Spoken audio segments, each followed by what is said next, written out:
વિદ્યાર્થી મિત્રો આજે મેં તમારી સમક્ષ 7th ક્લાસનું 6th લેસન લઈને આવ્યો છું, જેમનું નામ છે ભીખુ.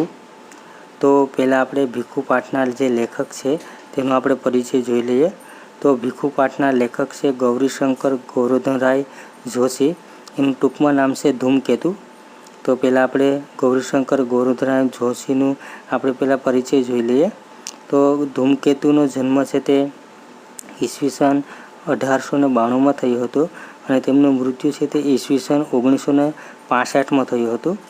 ધૂમકેતુનો જન્મ ગોંડલ પાસેના વીરપુર ગામમાં થયો હતો.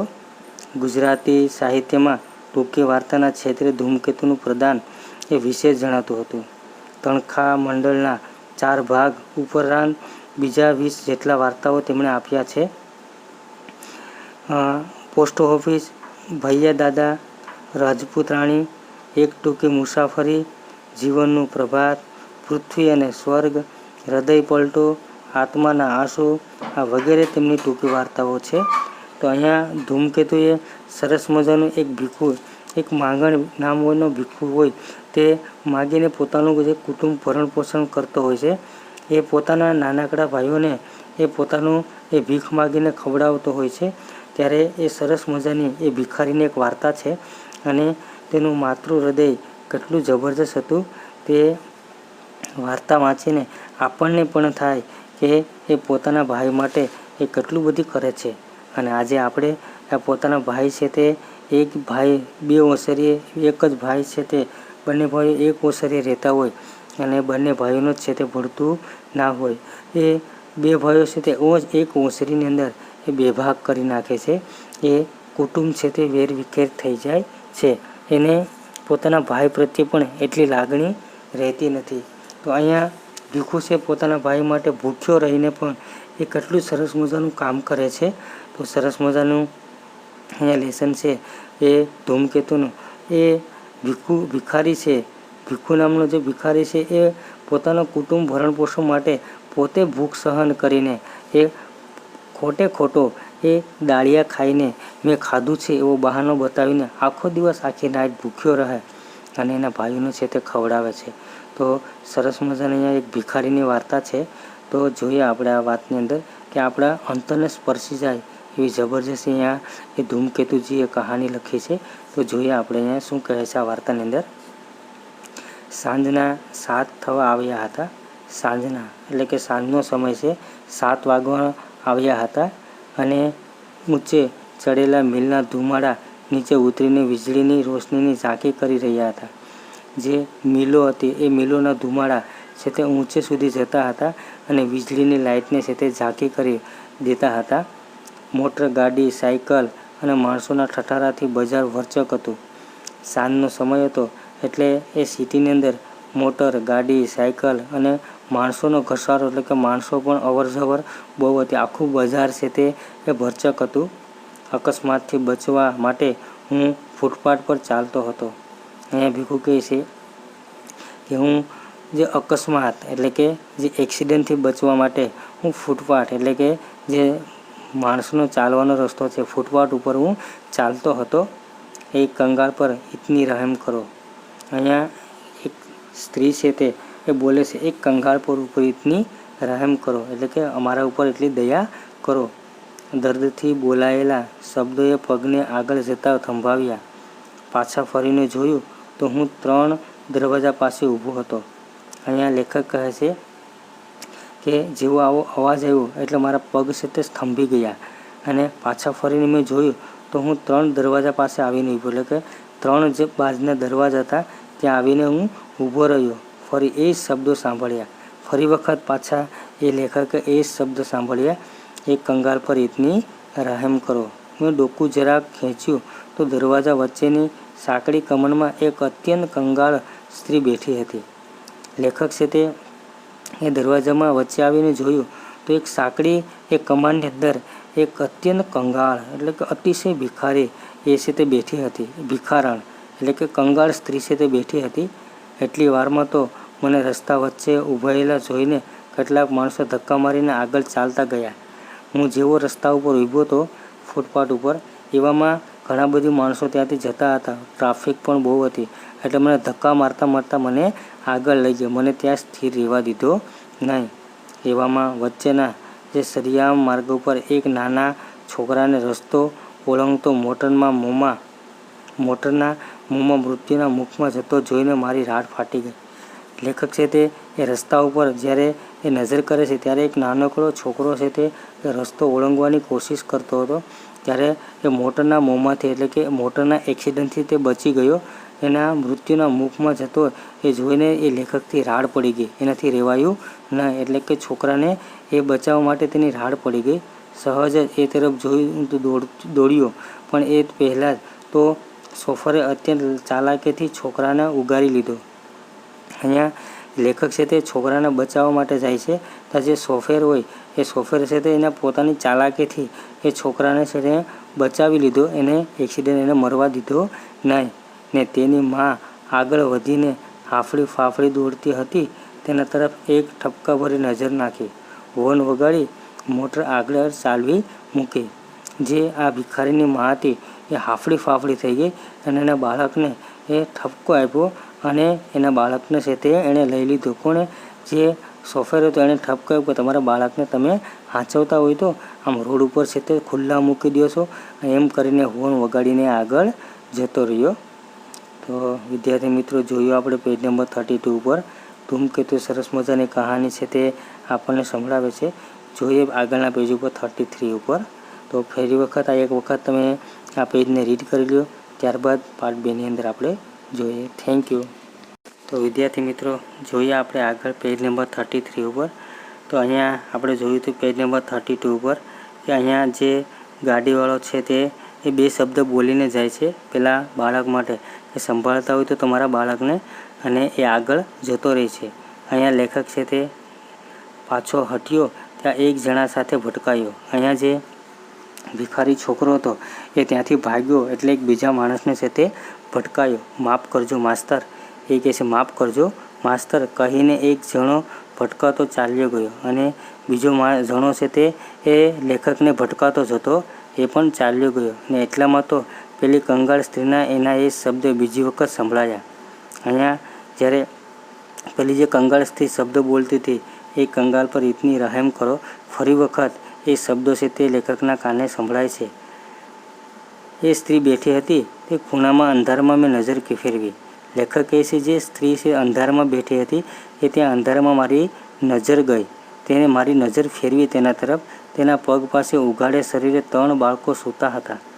એ જે સ્ત્રી કંગાળ સ્ત્રી હતી એ કંગાળ સ્ત્રીના પગ પાસે 3 બાળકો છે તે ઉઘાડા શરીરે, બિચારાને કપડાં પણ હતા નહીં, ઉઘાડા ખુલ્લા શરીરે એ સૂતા હતા. ને તેના ખોળામાં એક નાનું બચ્ચું દયામણું મોં રાખીને અવારનવાર જનારની સામે એ જોયા કરતું હતું. અને જે નાનું બચ્ચું હતું એ નાનકડું બચ્ચું છે તે કે નાનકડું છોકરું છે એના માના ખોળામાં હતું કે જે તે રસ્તેથી પસાર થતા લોકો હતા એને એ જોયા કરતું હતું. બાઈ અશક્ત હતી ને ગરીબી તેના પર અસહ્ય જુલુમ કરી રહી હતી. બાઈ એટલી અશક્ત હતી એટલે કે એ કશું કરી શકે એમ હતી નહીં, કશું કમાઈ શકે એમ હતી નહીં, અને ગરીબી પણ એટલો જ એની ઉપર જુલુમ કરી હતી. ગરીબી પણ એની ઉપર બહુ હતી, એ પણ જુલુમ કરી રહી હતી. ઊંડા ખાડા જેવી આંખોમાંથી તેજ પરાવાઈ રહ્યું હતું. એની આંખો છે તે ઊંડી જતી રહી હતી. એટલી બધી તેની ગરીબી છે તે ખાવાનું નહોતું મળતું અને એના તેજ પણ ઓછા થઈ ગયા હતા. પોતે છોકરા માટે જ જીવાદોરી લંબાવી હોય અને તેના મોં પરથી દેખાતું હતું. એ જીવતી હોય તો ખાલી એના બાળક માટે, એ બીજા કોઈ માટે નહીં, એવું એનું એ શરીર છે તે એનું મોં છે તે દેખાતું હતું. મારો હાથ એકદમ કોટના ખિસ્સામાં પડ્યો. એની લેખક કહે છે કે એની ગરીબીને જોઈને મારો હાથ છે તે મારા ખિસ્સાના કોટના ખિસ્સામાં પડ્યો. એ ખિસ્સાએ 2 કલાક પહેલાં જ કલધાર રાણીછાપના જે રૂપિયા સાથે ભદ્રમાંથી શહેર તરફ મુસાફરી કરી હતી, પણ અત્યારે તે ભૂઠો પડ્યો હતો. લેખક કહે છે કે એ મારા ખિસ્સાની અંદર રાણીછાપ સિક્કા હતા, એટલે કે રૂપિયા હતા, પૈસા હતા. પણ જ્યારે એ લેખકે 2 કલાક પહેલાં છે તે ઘણું ખરું છે તે એ પૈસા વાપરી નાખ્યા હતા. એનો હાથ છે તે ખિસ્સામાં ગયો પણ એનો હાથ પાછો આવ્યો, ભૂઠો પડ્યો, કશું હતું નહીં. કેટલા હતા? એના માત્ર 3 પૈસા જ હાથે ચડ્યા. એ એટલા રૂપિયામાંથી એના હાથમાં કેટલા આવ્યા? ખાલી ફક્ત 3 પૈસા એના હાથમાં આવ્યા. 9 આના સિનેમાએ રોકડા 6.25 આને હોટેલે ઉપાડી લીધા હતા. 9 આના છે તે લેખક ક્યાં વાપરી નાખે છે? સિનેમા એટલે કે ફિલ્મ જોવામાં વાપરી નાખે છે. અને રોકડા 6.25 આના એ છે તે હોટલમાં ખર્ચ કરી નાખે છે. હોટલમાં સારું જમી અને ત્યાં એનો ખર્ચો 6.25 આના છે તે આપી દે છે. સાધારણ માણસોના આવા તદ્દન સામાન્ય વિલાસમાંથી પણ ઘણા જણ પહોંચી શકે તેમ છે. એ પસાર થઈ જતાં જ વિચારની સાથે હાથ ખિસ્સામાંથી બહાર આવ્યો. 3 પૈસા પેલી બાઈના હાથમાં પડ્યા ને પેલા પૈસાના ખખડાટથી જાગેલું એક છોકરું અને મને ફરી વખત સતાવે તે પહેલાં જ હું દૂર જતો ગયો. અહીંયા લેખક છે પોતાના ખિસ્સામાં હાથ નાખે અને ખિસ્સામાંથી કેટલા પૈસા નીકળે? 3 આના. એ 3 પૈસા આના છે તે એટલે કે માત્ર 3 પૈસા જ એના ખિસ્સામાંથી નીકળે અને એ પૈસા છે લેખક છે તે એ ભિખારણના એ હાથમાં આપીને એટલે કે ખોળામાં મૂકીને છે તે લેખક ત્યાંથી ચાલતા થાય છે. તો એવામાં જે છોકરાઓ સૂતેલા હતા એ છોકરાઓમાં એક છોકરું જાગી જાય અને એ પૈસાના અવાજથી છે તે એ ઉઠી જાય છે. એ જે બાઈના હાથમાં જે પૈસા પડેલા છે એના ખખડાટથી એ છોકરું છે તે જાગી જાય છે. લેખક કે હું ત્યાંથી થોડોક દૂર જતો રહ્યો પણ અનાયાસે જ છોકરાના શબ્દો કાને પર પડ્યા. માં, કંઈક ખાવાનું છે? શું છે? લાવને. અહીંયા લેખક કહે છે કે એક છોકરું છે તે જાગી અને તેની માને પૂછે, હે માં, કંઈક ખાવાનું છે? શું છે? લાવને, તું ખાઈ લે. જો એ બાળક એ કોઈની રાહ જોઈને બેઠું હતું કે થોડું ઘણું અમને કોઈ હેલ્પ કરે, મદદ કરે, પણ અહીંયા કોઈ લેખક સિવાય કોઈએ મદદ કરી હતી નહીં. તો આપણે પેજ નંબર 33 ઉપર જોયું.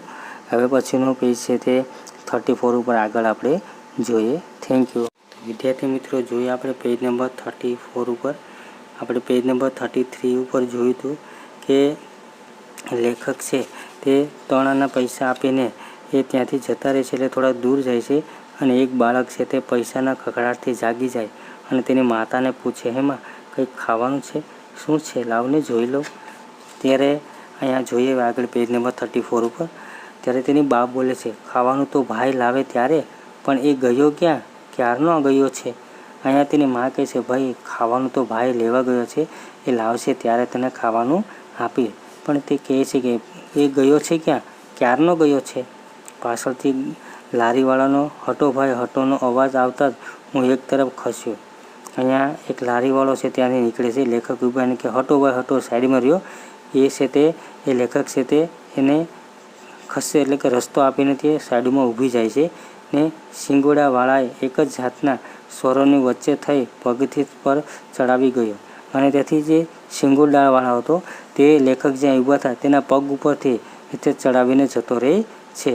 ફૂલોની છાબડીઓ પર, નાળિયેર પર, સાબુ પર, ગોળ પર એમ અનેક પદાર્થો પર ફરતી દ્રષ્ટિ સામેના એક રસ્તા પર મીઠાઈની 2 દુકાનો છે તેની આગળ જામેલી લોકોની ઠઠ ખેંચાય કાંઈક તહેવાર હતો તે બંને દુકાનદારોએ રોશનીથી કરી હતી. અહીંયા તે લેખક કહે છે કે ફૂલોની એની નજર ક્યાં ક્યાં જાય છે? ફૂલોની છાબડી પર, નાળિયેર પર, સાબુ પર, ગોળ પર એમ અનેક પદાર્થો પર તેની નજર ફરે છે. અને 2 દુકાનોવાળા હતા એની દુકાને એટલી બધી સરસ મજાની રોશની કરી હતી કે તહેવાર હતો એટલે એ રોશનીથી ઠાઠમાઠ હતો અને ત્યાં લોકોની ભીડ પણ આટલી બધી અનહેરી હતી, એટલી જબરદસ્ત હતી ને બંને દુકાનદારો રોશની કરી હતી. મારા પગના સહેજ તે તરફ વળ્યા. અહીંયા કહે છે લેખક, જે રોશની જોઈ અને મારા પગ છે તે તેની દુકાન તરફ વળ્યા. દુકાનમાં ગોઠવેલી મીઠાઈને જોવા માટે ઘણા ખરા ઊભા હતા. અહીંયા તહેવાર છે, દાખલા તરીકે દિવાળીનો તહેવાર હશે તો એ દિવાળીમાં અવનવી જે વાનગી બનાવેલી હતી તે વાનગીમાં એની નજર જાય છે. કેટલીક પારસી બાઈઓ મીઠાઈની ખરીદી કરતી હતી. કેટલીક પારસી સ્ત્રીઓ, એ એક ધર્મની છે પારસી સ્ત્રી, તો એ પારસી સ્ત્રીઓ બાઈઓ છે તે એ સ્ત્રીઓ છે કે ખરીદી કરી હતી. પણ સૌથી દૂર ખૂણામાં એક નાનો 10-12 વર્ષનો છોકરો અત્યંત તૃષ્ણાથી અનિમેષ દ્રષ્ટિએ મીઠાઈના થાળ તરફ, ખાસ કરીને સૌથી આગળ પડેલા જલેબીના ચકચકિત ગુસડાઓ તરફ જોઈ રહ્યો હતો. અહીંયા એક 10-12 વર્ષનો છોકરો છે તે ખૂણામાં ઊભો આ આખું છે તે એ મીઠાઈની વસ્તુઓ જોતો હતો અને એમાં સૌથી આગળ મીઠાઈ હતી એ જલેબીના ગૂંચળા. તો એ ગૂંચળા છે તે એ બાળક છે તે એકદમ એકી ટચે ચકચકિત રીતે એ છે તે જલેબીના એ ગૂંચળાને છે તે જોઈ રહ્યો હતો. ભક્તિભાવથી જાણે એની દ્રષ્ટિ ત્યાં ચોંટી રહી હતી, જાણે એ ભગવાનની ભક્તિ કરતો હોય અને તેની નજર એકદમ ટચ છે તે ચોંટી જાય છે. એવી રીતના એની નજર છે તે જલેબીના એ ચકચકિત ગૂંચળા ઉપર ચોંટી જાય છે. એના અંગ ઉપર એક સાજું લુગડું ન હતું. એ ભિખારીના લેખક કહે છે કે એના અંગ ઉપર એટલે કે શરીર ઉપર એક પણ સાજું લુગડું હતું ન, એના કપડાં પણ ફાટેલા હતા. એના ચહેરા ઉપર આશા, નિરાશા કે એવા કોઈ જાતના ભાવ ન હતા. એના ચહેરા ઉપર લેખક કહે છે કોઈ આશા, કોઈ નિરાશા એવો કોઈ એના ઉપર ચહેરા ઉપર ભાવ હતો નહીં. હું તો ધીમેથી ગોળ ચકરાવો ખાઈ પેલા છોકરાની પડખે પણ જરા દૂર અંધારામાં જઈ ઊભો ને એના ઉપર નજર ઠેરવી. લેખક કહે છે કે હું એ રેગડી તરફ ગયો, પણ હું થોડો અંધારામાં ઊભો અને જે પેલો છોકરો ભિખારી હતો એ ભિખારી છોકરા ઉપર લેખક કહે છે મેં એકી નજર છે તે ત્યાં ઠેરવી અને એને જોયા કર્યો. લીન બનીને જલેબી નીરખી રહ્યો હતો અને પેલું બાળક જે ભિખારી બાળક હતો એ જલેબીને છે તે એ નીરખીને જોઈ રહ્યો હતો. એની આ સમાધિથી આકર્ષાયેલા એક જુવાને મારા તરફ જોઈને હાસ્ય કર્યું, પણ મારા તકલીફ તરફથી કશો જવાબ ન મળ્યો.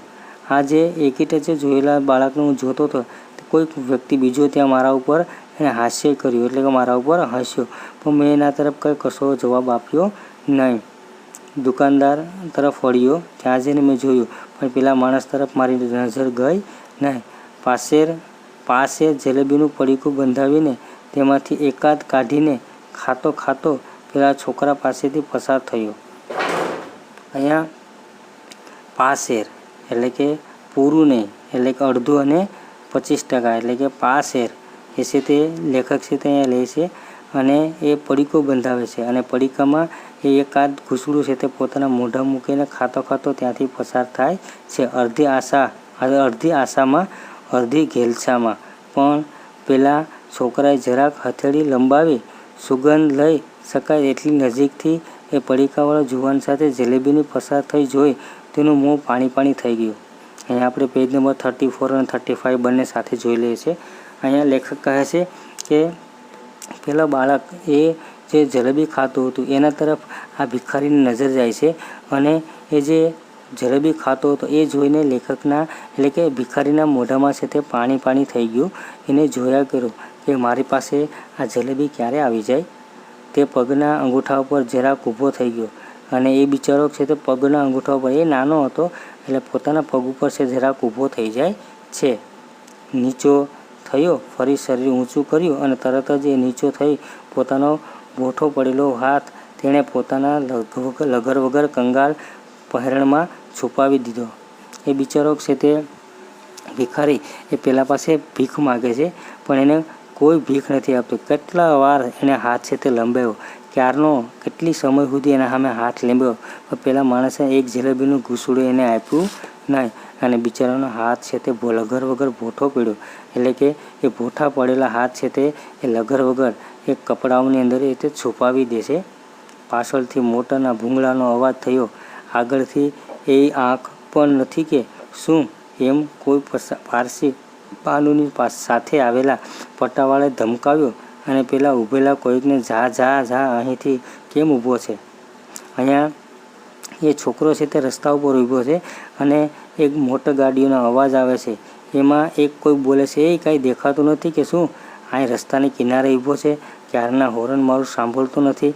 એ કોઈ પટાવાળો છે તે પારસી પટાવાળો હોય છે અને એ બિચારા એ બાળકને છે ધમકાવે છે અને કહે છે જા અહીંયાથી જા, કેમ ઊભો છે, તારે શું લેવાનું છે. એ પેલો દુકાનવાળો કહે છે તું અહીંયાથી જાને, તારે શું લેવાનું છે, તું શું કામ ઊભો છે, તારે શું લેવાનું છે, તારે તું શું લેવાનું હોય, તું તો ભિખારી છે એમ કહીને તેને ધિક્કાર્યો. પેલા દુકાનવાળાએ બિચારાને શું કર્યું, આ ભિખારી બાળકને ધિક્કારે છે અને અપનવ શબ્દો બોલે છે અને અપમાન કરે છે.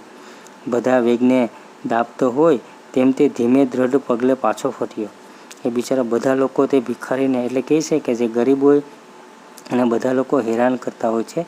અહીંયા એ બિચારાને બધા જ છે તે હેરાન કરે છે, કોઈ એને ખાવાનું આપતા નથી. અને ત્યાંથી એ બિચારો છે તે એ આગળ થોડોક પીછે હટે છે. તે દઢ પગલે પાછો હટ્યો. એ પોતાના એ મક્કમ પગલે એ થોડો પાછો હલ્યો. એકદમ દુકાન તરફની નજર ખેંચી લીધી અને તેની નજર જે મીઠાઈ ઉપર હતું એ મીઠાઈ ઉપરથી પોતાની નજર છે તે હટાવે છે અને અત્યંત આર્ત સ્વરે ફિક્કા હાસ્ય સાથે બોલ્યો, હા ભાઈ, સાચું, હું સવારનો ભૂખ્યો છું, પણ મારે ભિખારીને શું લેવાનું હોય? એ ભિખારી છે તે એ દુકાનદારને કહે છે, હા ભાઈ, તમારું વાત સાચી છે, એટલે કે તમારી વાત છે તે રાઈટ છે. હું સવારનો ભૂખ્યો છું અને હું તો ભિખારી છે, હું ભિખારીને શું લેવાનું હોય? એની પાસે તો પૈસા પણ ન હોય, એ કશું ખરીદી શકે નહીં. તેને જોરથી મુઠ્ઠી વાળી અંદર ખખડાયેલા પૈસાનો અવાજ સ્પષ્ટ સંભળાયો. એક પણ દ્રષ્ટિ પાછળ ફેંક્યા વગર તે ચાલ્યો ગયો. અહીંયા એ પોતાના પાસે જે પૈસા હતા એ પૈસાની મુઠ્ઠી વાળીને એ ખખડેલા અવાજ સાથે એ સાંભળી અને ત્યાંથી એ દ્રષ્ટિ એ પાછો ત્યાંથી ભાગી જાય છે, ત્યાંથી એ ચાલ્યો જાય છે. આ ભિખારી એક દુકાને ઊભો રહી 6 પૈસાના દાળિયા જોખાવતો હતો. આ ભિખારી છે તે બીજી દુકાને છે અને એના પાસે જે પૈસા હતા એના 6 પૈસાના એ દાળિયા છે તે જોખાવે છે, એટલે કે એ ખરીદે છે. અચાનક મને પેલી સ્ત્રીના શબ્દો યાદ આવ્યા. લેખક કહે છે, પેલી જે કંગાળ સ્ત્રીના શબ્દો મને ફરીવાર યાદ આવ્યા. કદાચ એ દરવાજાની સાંકડી નીડમાં એ સડતા કુટુંબોના આ છોકરો એ સ્તંભ હશે. મને લાગ્યું કે જે પેલી ભિખારણ છે તેના એટલા નાના નાના ભાઈઓ છે, એમાંનો આ ભિખારણનો એક છોકરો છે. મને એવું છે તે અહેસાસ થયો. કદાચ શું એમ જ હશે? લેખક કહે છે, કદાચ ને એ 100% એમ જ હશે. સામેની દુકાને નીચે બેસીને ધૂળમાં પોતાનું સીથરું પાથરી એ લેખક કહે છે કે એ સામેની દુકાને ત્યાં બિચારો કે ધૂળમાં બેસી જાય છે, પોતાનું ચીથરું છે તે પાથરે છે, તેમાં એ દાળિયા બાંધી રહ્યો હતો. અને જે ફાટેલા કપડાં હતા એ ફાટેલા કપડામાં શું બાંધતો હતો? દાળિયા બાંધતો હતો. તેણે એક મુઠ્ઠી તેમાંથી ભરી વીજળીના પ્રકાશમાં એ મુઠ્ઠીને અધર જતી મેં જોઈ અને એને ઝડપી લેવા આતુર મોં પહોળું થતું દેખાયું. લેખક કહે છે એ વીજળીના પ્રકાશ એટલે કે એ લાઇટના થાંભલા પાસે એની મુઠ્ઠી છે તે અધર જતી મેં જોઈ અને એ ઝડપથી એ લેવા તે આતુર એનું મોં છે તે આતુર થઈ ગયું, પહોળું થઈ ગયું દેખાતું હતું. મારી નજરે પેલા ભિખારીના મોંને બંધ થઈ નીચે આવતું જોયું. તેનું વદન કરમાઈ ગયું હતું. લેખક કહે છે આ ભિખારીનું વદન એટલે મુખ. અહીંયા મેં જોયું તો એ ભિખારીનું મુખ છે તે જાણે કરમાઈ ગયું હોય તેવું થઈ ગયું હતું ને તેણે ભરેલી દાળિયાની મુઠ્ઠી એમને એમ ચિથરામાં પેસી હતી અને એ જે ખાવાની ઈચ્છા થતી હતી, ભૂખો પણ બહુ હતો, પણ એ ચિથરામાં પોતાનો હાથ નાખે છે, પણ એ હાથમાં એ પાછો ખાલી લાવે છે. એમાં એ દાળિયા છે તે એ ચિથરામાંથી બહાર કાઢતો નથી. ભૂખનું દુઃખ ગળી જઈને ચિથરું વીંટળીને એ 3 દરવાજા તરફ ચાલ્યો. લેખક કહે છે કે એની પાસે જે હતું એમાંથી દાળિયા લે છે.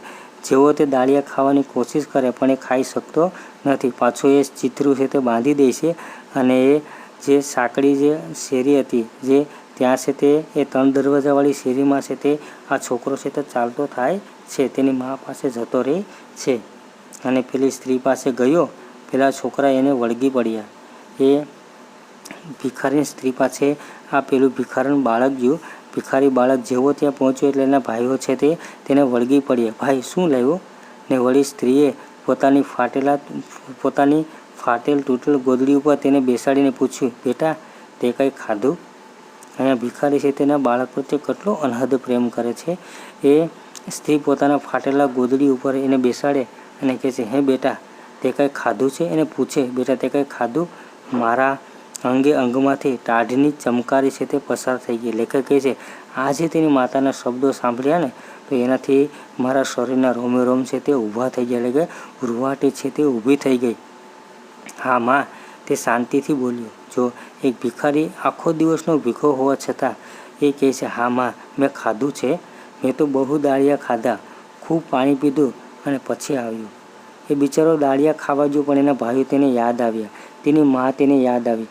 એટલે એક દાળિયો એટલે કે એક ચણો છે તે મોઢામાં મૂક્યો નહીં. એ ભૂખો રહ્યો અને એની મા પાસે ખોટું બોલીને કહે છે, હા માં, મેં તો ખૂબ દાળિયા ખાધા અને પછી મેં પાણી પીધું એટલે હું તો ધરાઈ ગયો છે. અત્યાર સુધી ક્યાં રોકાણો હતો ભાઈ? એની મા પૂછે, હે ભાઈ, અત્યાર સુધી તું ક્યાં રોકાયો હતો? માં પેલી જલેબીની દુકાન છે ને ત્યાં એક શેઠીએ મને જલેબી ખવડાવી. એ કહે છે કે માં સામે એક દુકાન નથી જલેબીની, એ જલેબીની દુકાને ગયો ને ત્યાં એક શેઠીએ મને એ જલેબી ખવડાવી હતી. હે? હા માં. એ કહે છે ને એની માં કહે છે હે બેટા તને જલેબી ખવડાવી? ત્યારે ભિખારણ છોકરો કહે છે હા માં મને જલેબી ખવડાવી. તો વિદ્યાર્થી મિત્રો આપણે પેજ નંબર 34 અને 35 છે તે બંને જોયા છે. હવે લાસ્ટ પેજ 36 એક બાકી છે. આ કહાનીનો હેન્ડ ત્યાં છે તો આપણે ત્યાં જોઈ લઈએ. તો તમે આ ફરી વખત એકવાર રીડ કરી લ્યો અને સાંભળી લ્યો. Thank you.